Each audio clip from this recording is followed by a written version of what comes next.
There's tension in the air here in the United States. We're about to elect our leader for the next 4 years. Now, as the candidates bicker back and forth, and as their television commercials make fools of themselves in the very same name-calling games that got us in trouble as children, it is important to remember that no matter who wins, we are just one country of the world. And while things may seem to be tough here, they are far more tough in the lands that our ancestors left behind so that we could have a better future. My family's never had much money. My father was diagnosed with lung cancer when I was 11.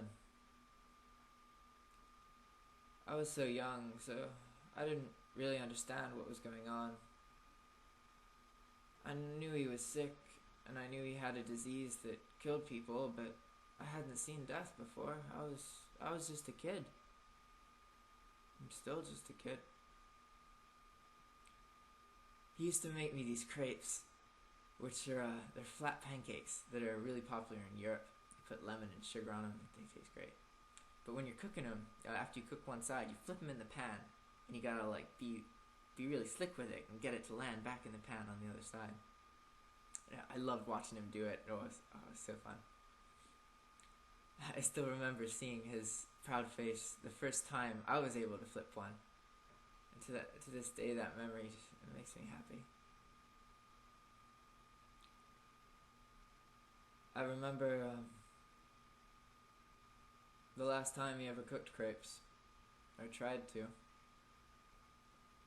I don't remember exactly when, but it was at least 4 or 5 months after he was diagnosed, and the disease had started to set in, and he'd started to lose his hair, and he was irritable. He was cooking crepes, and I was on the computer upstairs playing some video game or something. And I heard this bash. I smelled burning, so I ran downstairs, and I walked into the kitchen, and he was curled up over the countertop, sobbing and just crying. Yeah, I looked over to the stove, and it looked like he'd mistaken the cornmeal for flour, so the crepe fell apart when he tried to flip it. And some of it was on top of the stove, burning, and he had thrown this pan aside, and it was strewn all over the kitchen. That was the saddest moment. Just seeing him there. I'd never seen my dad cry before.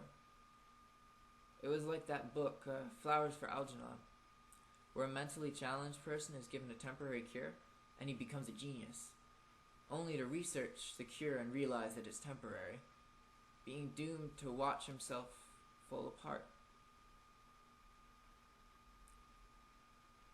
Shortly after that, when he'd gotten himself together and we cleaned up, he had this really solemn look in his eye, and there were tears. He wasn't crying, but there were tears there. He asked me to follow him, so I did. I was scared. He's such a strong man. I had never seen him like that before. I was young. He took me to the backyard, and we were leaning on the deck. And he looked at me and said he can't lie to me anymore, and that there's no way he's going to live. That this cancer is going to kill him. He said he couldn't live with himself listening to the doctors talk so optimistically when the cancer was getting bigger, and listen to my mom say the same things right back to me. And it was tough, but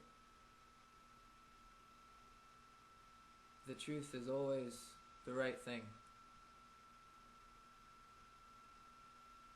It's always better in the end. a couple months after that, he had a seizure. And cancer, man, once it gets into your brain, you're not the same. We tend to think we're invincible, but the reality is that our personalities they're just cells in our heads. Once those physically change, we are no longer the same. Everything can change in the blink of an eye, and you never know which blink it is going to be. He died 2 months after the seizure. I remember the day he died, because his body looked so peaceful. I hadn't seen him like that in a long time. He used to moan in pain because it got to a point where he didn't even go to the hospital anymore because they couldn't do anything and the treatment wasn't working. So they propped him up on a bed with an oxygen tank, and every night it would hiss and you just hear him. Every breath was like, it sounded like it would be his last.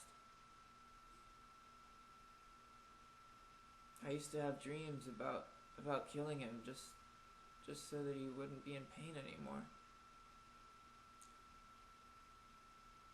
So it was relieving to see him look peaceful. My mother inherited all his medical debt. The debt from the treatment that did little more than stretch his pain a couple months. Before she finished paying that debt off, she was diagnosed with breast cancer. But after a year-long struggle, she overcame it. But she was in debt again. Again. Now, years later, she has recovered from her debt, and she has found happiness with a lovely man who cares for her deeply. They have a house in France that they visit, and they're going to move to at some point, and I've never seen her smile so much. Life really works out in the end. And I found happiness with a woman who was there for me back in those dark times. A person who I had taken for granted at the time.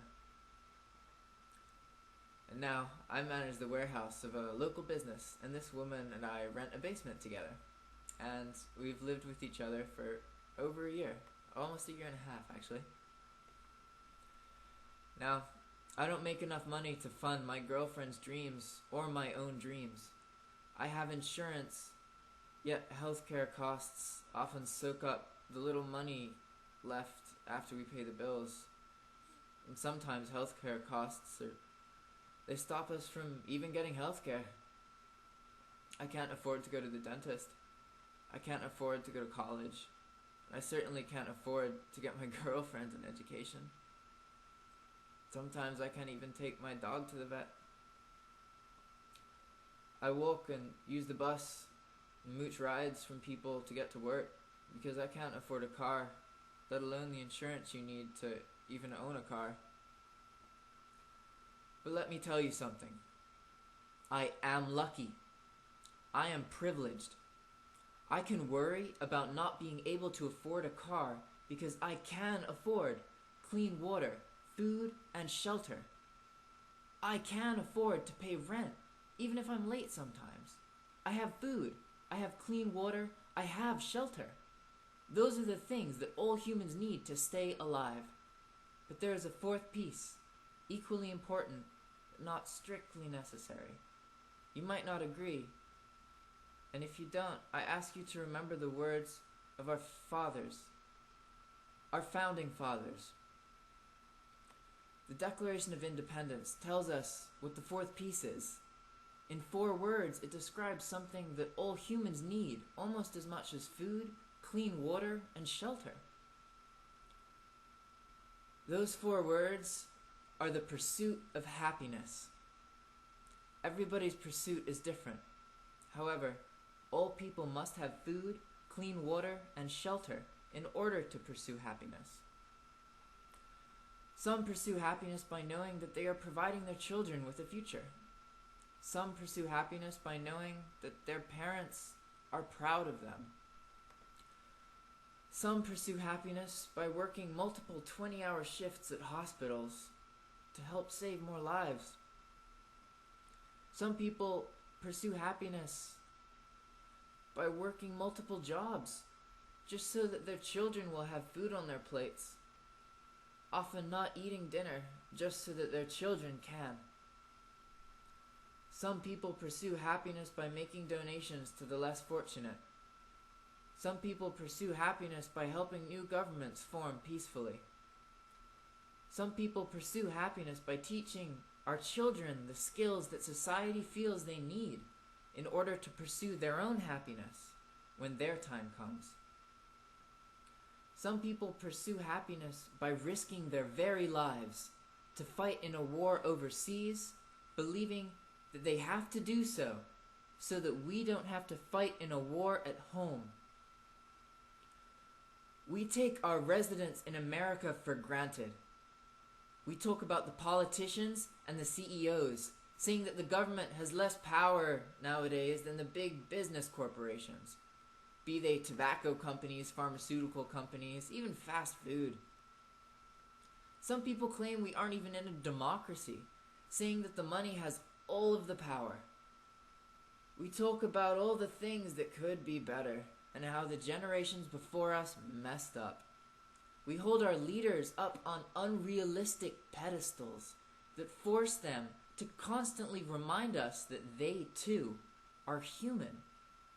We fixate on everything we feel they could be doing better and complain about the things we feel they are doing wrong. Yet, I can guarantee you that the leaders of today were once in our shoes, saying the same things about their leaders of yesterday. So no matter who wins this election, no matter what policies they decide to enact, the biggest obstacle we will face is ourselves. We already reside in America, and there is no elected official who can do anything that will change that. Time and time again, I have seen myself, my friends, and my family subconsciously trick one another into believing that life is out of our control. Don't get me wrong, we preach the fairy tales. We talk about taking responsibility, that the world is our oyster, and that nothing is impossible. But these phrases become so commonplace, and they get buried behind the expectations that are in the complete opposite direction. If the world is our oyster, and if nothing is impossible, why do we get so much crap for doing what we want to do, when most of the time it's not what everyone else wants to do? But the funny thing is that it is what everyone else wants to do, but it's not what people are convinced everyone wants everyone else to do. But the phrases, the oyster, the world, impossibility, they all end up sharing the same fate of the fairy tales. If only being told a lesson meant that we learned the lesson. We control our own lives. This doesn't mean that we can be poor today and rich tomorrow. This doesn't mean that we might be sad now, but we'll be happy tomorrow because we're in control. Nothing is instant. Everything in life takes continuous, reliable, consistent effort. We might not be able to change the world in a day, but we can change our own lives, and it only takes a day to start. By taking responsibility for our own lives, we show other people that they too can change theirs. By showing other people, who in turn show other people, we can change the world. It takes passion. It takes commitment. Some of us may donate the spare change we have, but there are still going to be starving people in the world. And those people are starving for a reason. And I'll tell you now, that reason isn't a lack of food. The world makes enough food to feed everyone, and then some. It's us. We, the people of the developed nations, focus so much on ourselves and our own countries and our own problems and our own little, almost insignificant issues that we choke the rest of the world. Humans are born with the desire to help others. Sadly, most of us are convinced otherwise as we grow older. And once we reach a point where we've gotten a good enough education or scored a good enough job or won the lottery, or once we reach a point where we can actually help, and not just like a couple bucks, like really, it doesn't take much to make a difference. But once we've gotten to that point, most of us forget that we too could have been born starving children. We need more people to take a stand. We need more people to take responsibility for their fellow humans. We need to stop giving up. The national debt is over $16 trillion. Not billion, trillion. It costs $35 a month to provide a child in Africa with food, clean water, shelter, education, and basic health care. 1% of our nation's deficit would have been enough to provide these things to 38 million children for an entire year. And it's not like we have the money anyway, so what's the big deal? If we can go into credit card debt for a car, why can't we go into credit card debt to feed people? People act like we don't have the money and we don't have the food, but we do have the food. We don't have the money, but it's not like that stops us from getting Mercedes and TVs and big houses. So why should it stop us from feeding people? You might disagree, but you can't deny that it's a lovely idea. And I can't deny that you probably feel touched by these words. It could be disbelief. You could feel angry if you disagree. You could feel scared because the things I'm saying are putting a lot of responsibility on your shoulders. And our society kind of trains people that it's not our problem. Maybe you feel happy because someone else feels the same way you do. Maybe you feel motivated and are about to contribute somehow. Honestly, you don't have to donate. Donating helps. The most important thing that any of us can do is realize that we are the biggest obstacle in our lives, more so than any government issues we will face in this country, because we're in America. Yeah, there are things we don't like and there are things that can get better, but we're free. We are our own obstacles. The only people we have to answer to, as long as we're law-abiding citizens, which isn't that tough, is ourselves and the consequences of the decisions we have made in the past. And really, if we just realize that and take responsibility for our lives and talk to people about our interests and about our passions and work together, we can change the world. It may seem absurd to think that one or a handful of people can change the world, but if you think about it, one person can't fuck up the world. No matter what happens, it takes many people working together But in order to find those people that you work together with, no matter what it is that you're trying to do, whether you're trying to start a business, or go to school, or go make a big garden, or just play video games, you're not going to find someone who has something in common unless you express your interests, not the interests that society places on you. Society forces young people to decide what they want to study for their life right after college, right after high school. Society's like, well, oh, you don't have the money? Well, you can just take loans out. Now tell me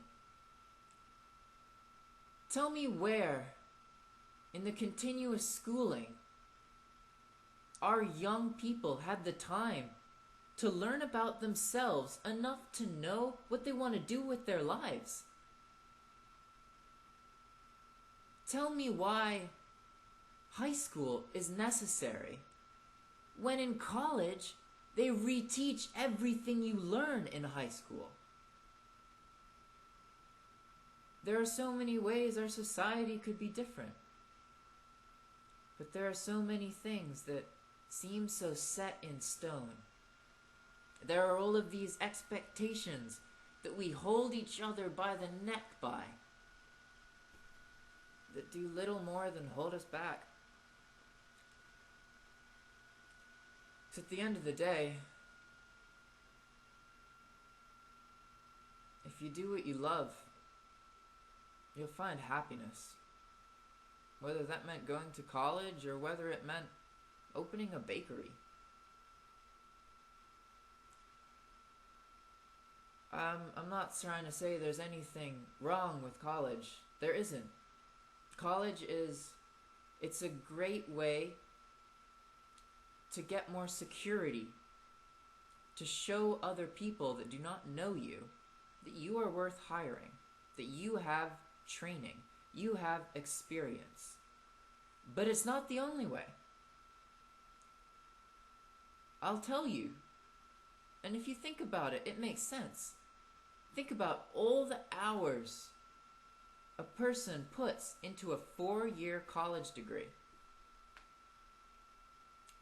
And then think about, what if they spent that same amount of time practicing music, or cooking, or drawing, or starting up their own business? You might not have the documentation at the end of the day, but I can assure you, as long as you acted upon your passions, you will be happy, and you will find yourself less held back by debt. You will find yourself more able to do the things you love. Now, if you have enough money to get a college degree, that's awesome. You should get it. You should study the crap out of it and take advantage of that opportunity that you have. For example, I went to college for 2 semesters. And I took out a student loan for 1 semester. With the amount of money I make right now, I can't afford to do much more than the minimum payment.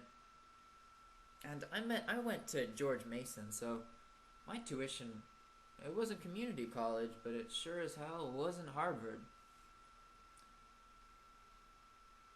But I pay just above the minimum. It takes away $60 a month. I fail a lot of credit checks because my debt is in such a high proportion compared to the amount I've paid off. And the scary part, if I keep paying that $60, it's gonna take me 11 years to pay off 1 semester in a cheap college.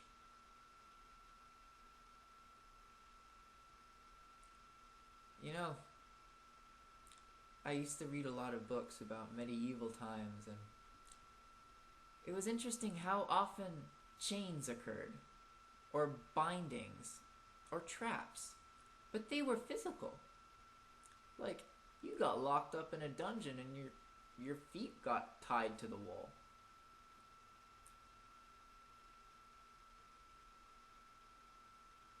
It's not like that anymore.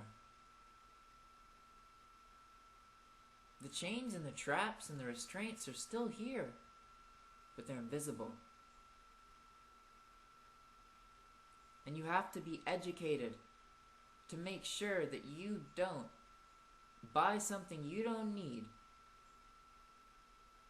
saying, hey, tie me to the wall. Because how are you going to be able to help anyone when you're tied to the wall?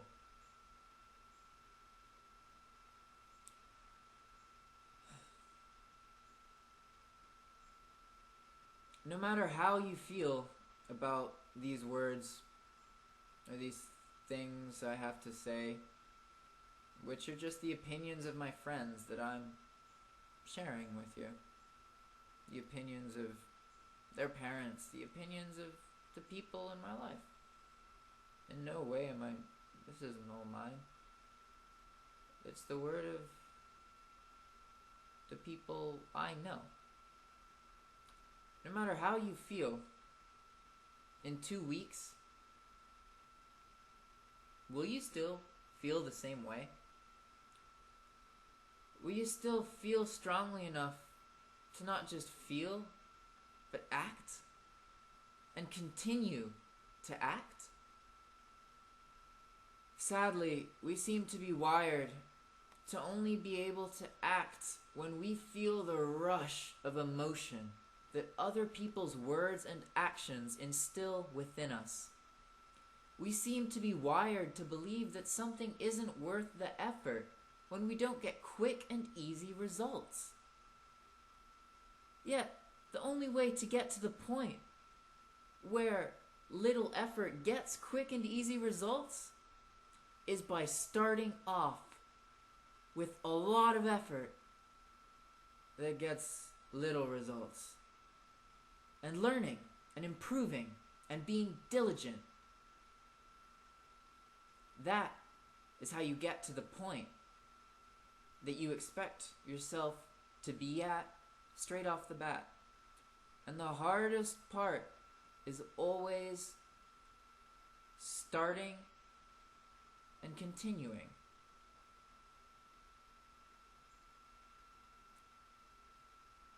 Think about all of the common problems in our country. Diabetes, heart disease, cancer, obesity. It's all completely preventable. Yeah, you might say genetics make you more inclined, which is true. It does.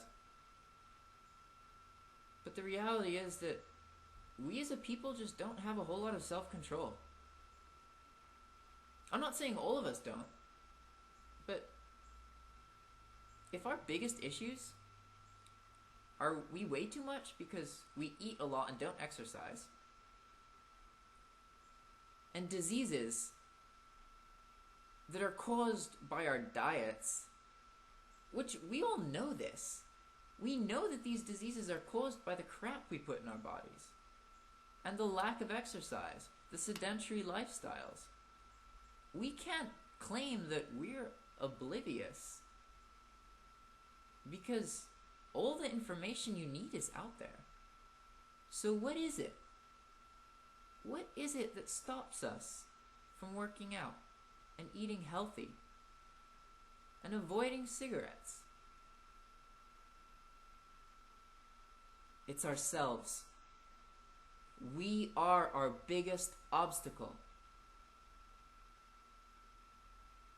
Think about school, even high school. Everyone I knew,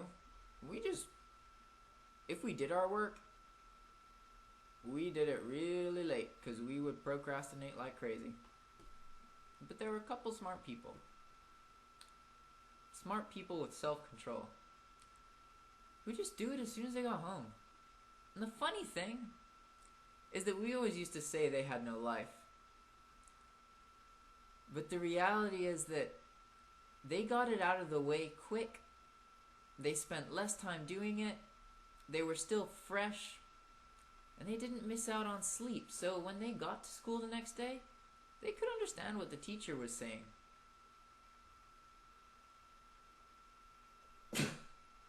I wasn't one of those students. I was a wreck in high school. I got kicked out of high school. And then I got back into the high school that I got kicked out of, and I left it. I just felt like I was wasting away. Again, just because society says it's right doesn't mean it is. And the most important thing we can do for people who are doing things that don't go against society is ask ourselves, do we love these people? If they're your son, your daughter, hell, your wife, your husband, your best friend, if you care about them, and after you express your concerns or your disagreement with their idea, if they still feel strongly enough to go through with it, support them. If you really think that they're going to mess up, they're going to learn their lesson. But if you talk them down and degrade them, you're just making more of the people who will die being the obstacle that they never got past.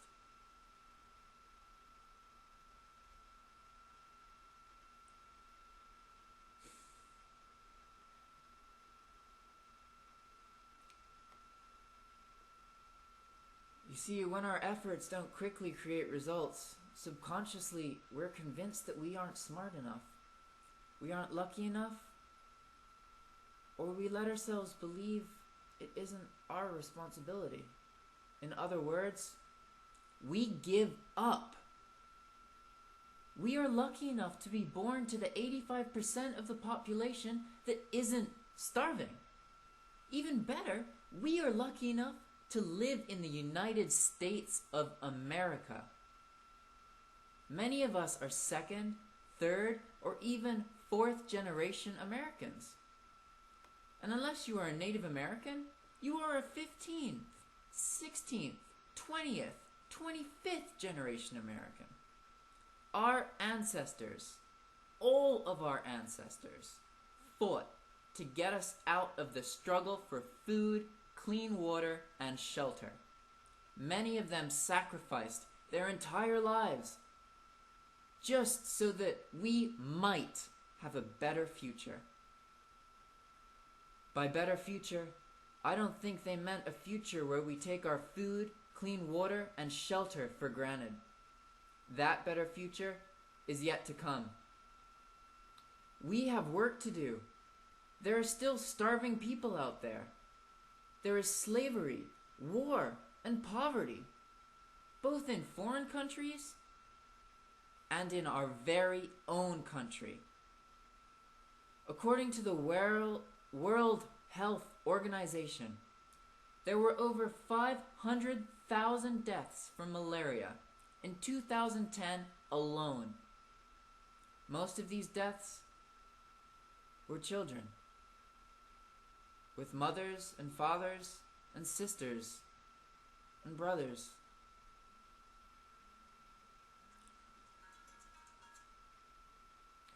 It costs $5 for an insecticide-treated net that protects a sleeping individual from the mosquitoes that spread malaria.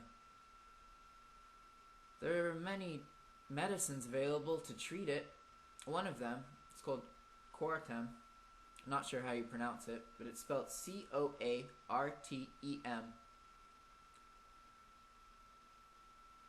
And in the United States, the average Coartem treatment costs 76 cents without any insurance.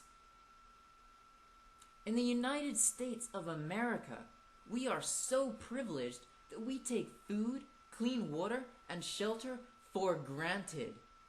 It is our duty to help the rest of the world obtain those same things that we take for granted. Can you imagine trying to rationalize your stress about rising gas prices and a failing economy to an individual who knows no school or government? An individual who might have never met their mother or their father. An individual who doesn't even know what they will have for dinner tomorrow because they might not have dinner tomorrow. If I was trying to complain about my life to a person like that, man, talk about a slap in the face. I can't even imagine what that's like. We're both humans, but our lives are so far apart and so different that we wouldn't be able to understand each other, even if we spoke the same language.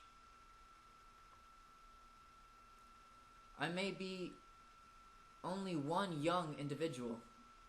You might be one caring mother. You might be one of many shift workers.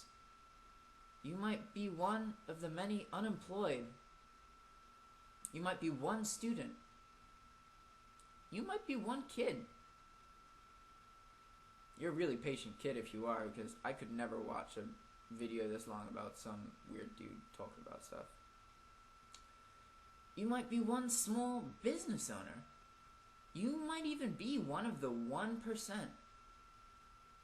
You might be criticized, or you might be supported.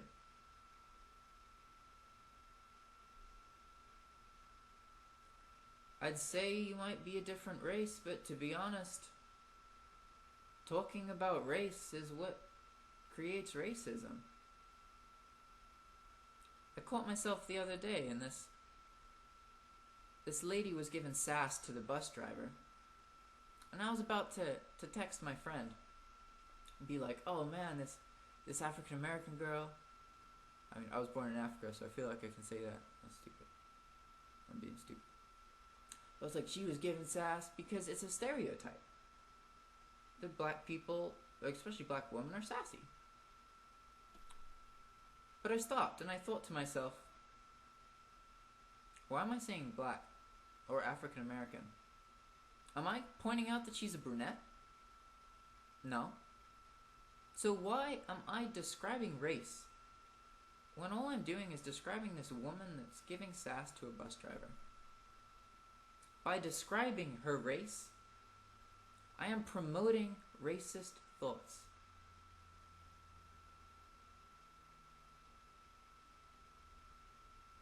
But I've already talked about race, so no matter where you're from, even if you're not sure where you're from, doesn't matter. You got blood in your veins, you're cool in my book. No matter who you might be. You and everyone else make us the world. We always talk in sides.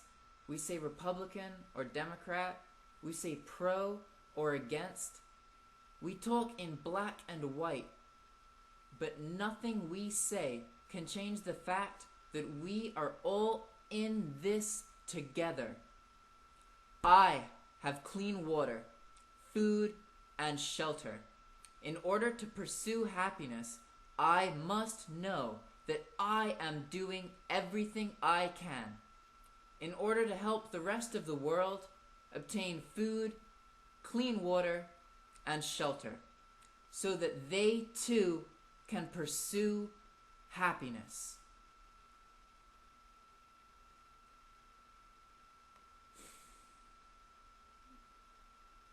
Man, I'm tired. I'm late to work. It's funny, I talk about how we only do things when we're in the mood and when we're having that rush of emotion, but because I didn't want to stop this speech, I missed my ride to work, so I'm going to be like an hour late. But this felt important, so hope it was worth it.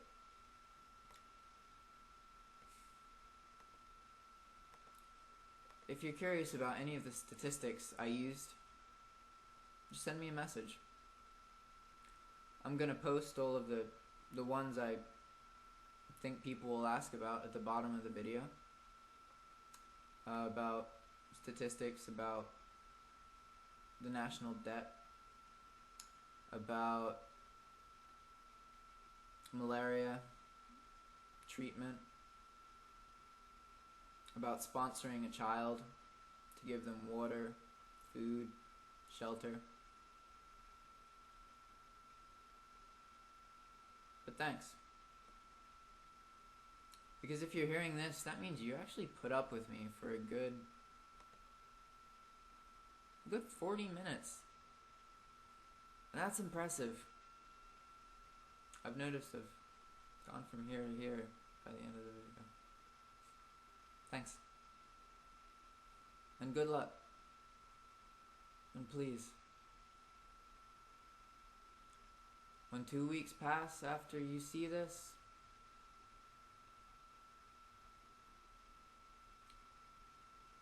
act the same way that you did immediately after you saw this.